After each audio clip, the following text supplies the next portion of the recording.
Zambisa kumuna mpongi zazizi na kwelana valuselwa kuye bantu pasivo bazolana Zambisa kumuna mpongi zazizi na kwelana valuselwa kuye bantu pasivo bazolana kisekiena yondi una landu swakundambisa ina ya mwana wa meme kamba kumba menie.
Cette question maintenant, la justice peut-elle trancher l'histoire? L'interrogation n'est pas nouvelle, mais elle ressurgit après une plainte contre l'État déposée par le Conseil représentatif des associations noires.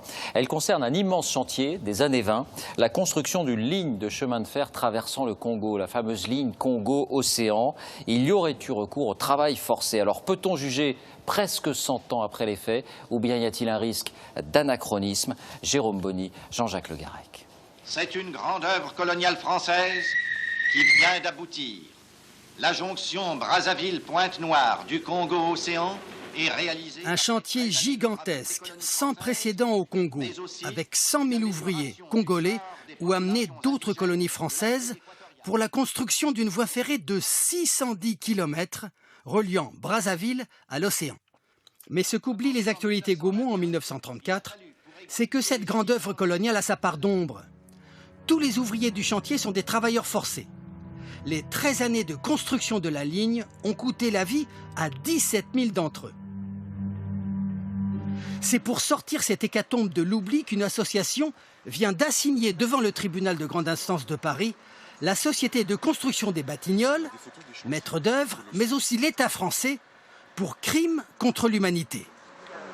Après l'abolition de l'esclavage en 1848, on a institué des travaux forcés pour les indigènes de l'Afrique et de l'Indochine. Et ces travaux forcés se distinguaient fort mal de l'esclavage première façon. Les travailleurs forcés sont tous des civils, n'ayant fait l'objet d'aucune condamnation. Sans salaire, sous-alimentés, ils effectuent des travaux de terrassement à la main. Au début des travaux, 57% des travailleurs forcés meurent de maladies et d'épuisement. Alors peut-on parler de crimes contre l'humanité? Les tribunaux peuvent-ils juger l'histoire? Les deux historiens que nous avons rencontrés sont partagés. Je ne sais pas si les tribunaux sont les mieux armés pour le faire, parce qu'ils ont une arme qui est l'arme pénale, qui qualifie des situations comme étant constitutives de bourreaux d'un côté et de victimes de l'autre, qui donc tranche dans l'histoire, qui quelque part reconstruit l'histoire à sa manière, en créant des catégories différentes selon qu'on est du côté des bourreaux et du côté des victimes. Et je crains qu'effectivement, dans ce cas-là, il y ait une lecture simplifiée de l'histoire. On ne peut absolument pas faire table rase du passé. C'est-à-dire ce que l'on vit actuellement dans le contemporain est bien issu d'événements historiques. Les tribunaux ont ce rôle à jouer. qui est d'une certaine façon une façon de déployer la question, de la faire connaître. La procédure contre l'État a peu de chances d'aboutir, celle contre la société de construction un peu plus. Mais le but des plaignants est surtout, effectivement, de faire parler de cette page méconnue de notre histoire coloniale.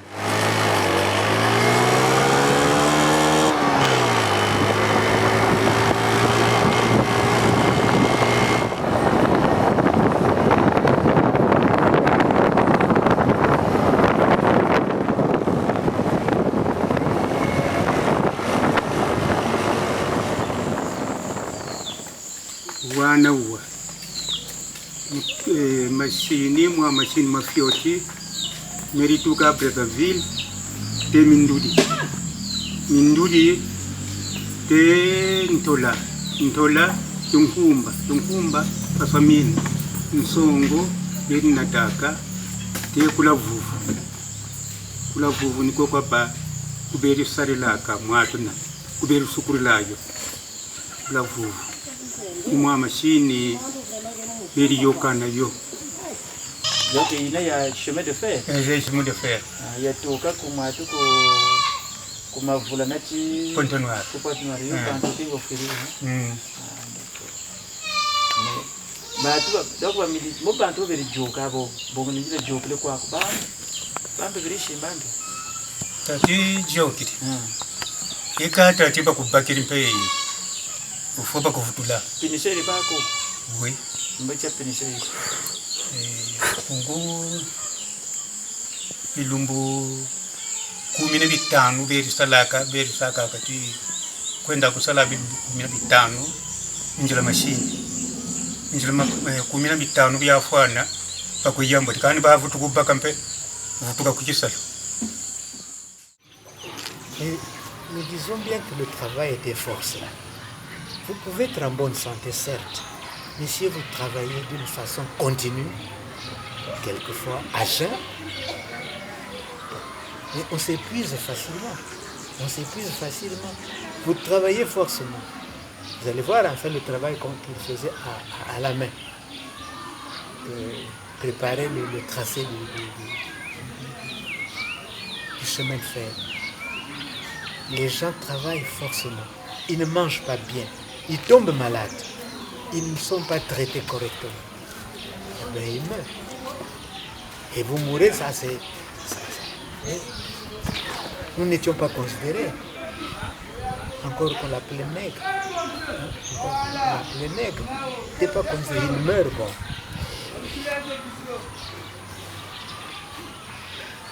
En terre, quelque part, c'est fini. Sur le chemin de fer. Pourquoi les gens n'en parlent pas? D'abord, bon, moi si j'ai la chance de connaître, parce que d'abord, papa était de cette époque-là.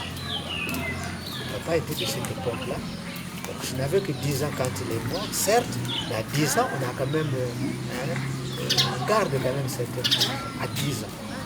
Encore que j'étais en train de côtoyer papa, tout le temps, au Mbongi, et un peu partout, au champ. Voilà. Il nous parlait et on a essayé de retenir ça. Autrement, c'est vous qui allez faire vivre ce chemin de fer.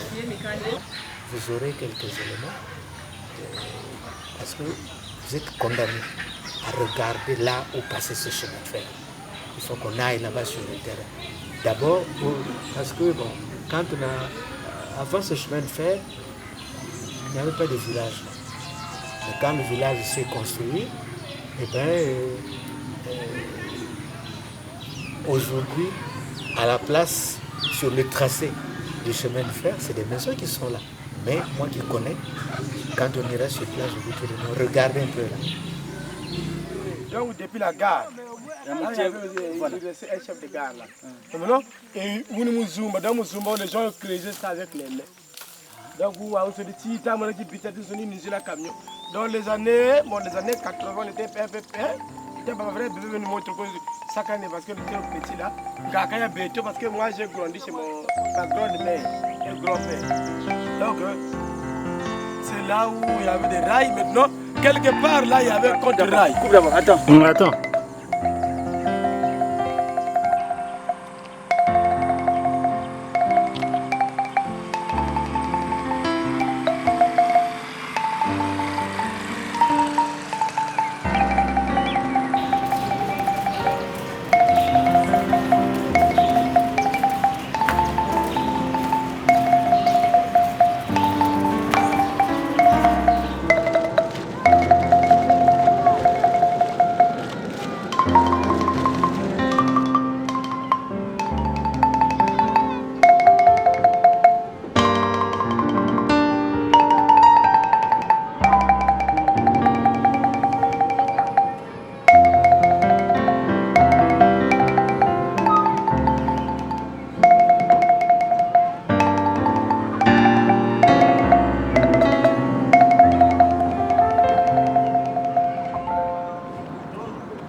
qu'en fait, le soubassement, c'est la main-d'œuvre.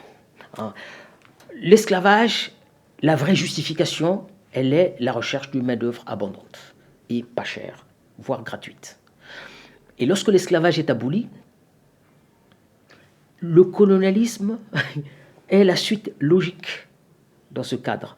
Le colonialisme, en fait, a pour mission d'aller rechercher loin, c'est une forme d'impérialisme, en fait, hein, c'est l'impérialisme, effectivement, c'est d'aller chercher loin ce qu'on n'a pas chez nous. Donc on va trouver des matières premières, c'est dit que ces colonies vont être mises en valeur en prélevant des matières premières, mais également l'économie a besoin de main-d'œuvre. L'économie du colon a besoin de main-d'œuvre. Eh bien, on va réduire les colonisés en travailleurs gratuits, qu'on appelle le travail forcé. Alors, la mise en valeur, c'est exploiter les ressources, mais pour exploiter les ressources, il faut mettre en place des moyens de communication. Eh bien, l'exploitation déjà amène du travail forcé, hein, des ressources, mais également leur transport. Donc la construction des moyens de transport va effectivement amener les colons à faire travailler gratuitement effectivement les populations. Et le chemin de fer effectivement à Congo-Océan, dont les travaux avaient commencé je crois en 1921, terminé en 1934, et eh bien le nombre de morts était impressionnant, notamment dans la traversée du massif du Mayombe en fait, hein, où beaucoup sont morts de maladies, d'épuisement, voilà, c'était vraiment très difficile et c'était un hécatombe. Et d'ailleurs même il y a des groupes qui sont constitués pour demander une sorte d'indemnisation pour ceux qui étaient morts lors de ces travaux-là. Moi je dis il faut renverser le capitalisme. Voilà, tu vois, c'est quand même plus direct et plus compréhensible, je pense. Il faut renverser le capitalisme parce que justement, il dévoie, il gâche et même il retourne contre nous toutes les possibilités qu'on a de produire. C'est ça qu'il faut... Et effectivement, on a des moyens de produire et un niveau de technicité, de productivité qui comme jamais, l'humanité ne l'a atteint. Et qu'est-ce qu'on en fait? Qu'est-ce qu'on en fait? Eh bien, on en fait maintenant qu'on est tous en train de se réarmer. Voilà, on en fait qu'on fabrique des yachts de luxe, des paquebots de mer, là on s'interroge toujours sur à quoi ça sert ces trucs-là. Pardon pour les camarades qui...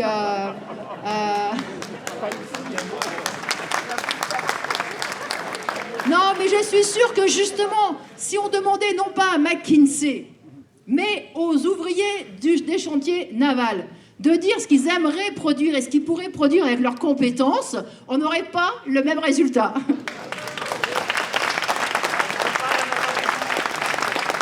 Pardon? Pas beaucoup dans la salle de qui? Des gars de la navale? Ben, il y en a un petit peu quand même. Il y en a un petit peu quand même. Ben, c'était une infrastructure. C'était une infrastructure pour les bourgeois. C'était une infrastructure pour les capitalistes, comme ils savent faire. C'est-à-dire utiliser, y compris l'argent de l'État, endetter le pays pour leurs besoins à eux. Voilà, et ça, ils savent faire. Hein. Ils savent faire. Et oui, ça a été, je crois que c'est d'ailleurs le journaliste London qui a hein, c'est ça, je ne me trompe pas, hein, qui a mis en avant l'horreur que ça a été, cette construction, puisqu'il expliquait qu'en gros, il y avait eu un mort à chaque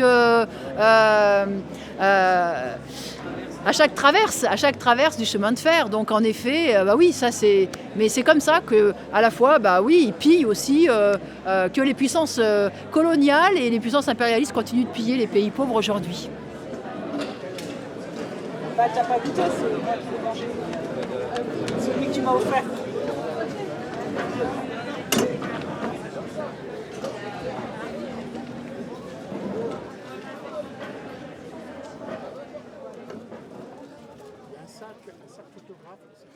Parmi les grands chantiers de travail forcé, il y avait les chemins de fer, parce qu'un chemin de fer, bien sûr, cela exige une main-d'œuvre considérable. Et pour exploiter le Congo, je parle du Congo français, eh bien, on a estimé qu'il fallait faire un chemin de fer.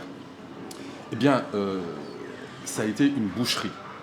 Une boucherie, puisque plus de 17 000 personnes, selon les chiffres officiels, plus de 100 000 personnes, selon les Africains, ont été tuées au travail, tuées à la tâche, littéralement. Donc voilà comment on a réquisitionné de force, hein, fin 19e, début 20e siècle, des gens pour construire ces grands travaux au bénéfice de la France. Dans certains cas, les gens avaient le choix entre mourir à la tâche ou mourir à la guerre pour défendre la France. Voilà le choix ou le non-choix qui leur était laissé. Donc voilà comment des crimes contre l'humanité ont été mis en œuvre. Mais c'est une histoire que la plupart des gens ignorent et qu'on ne veut pas évoquer dans ce pays.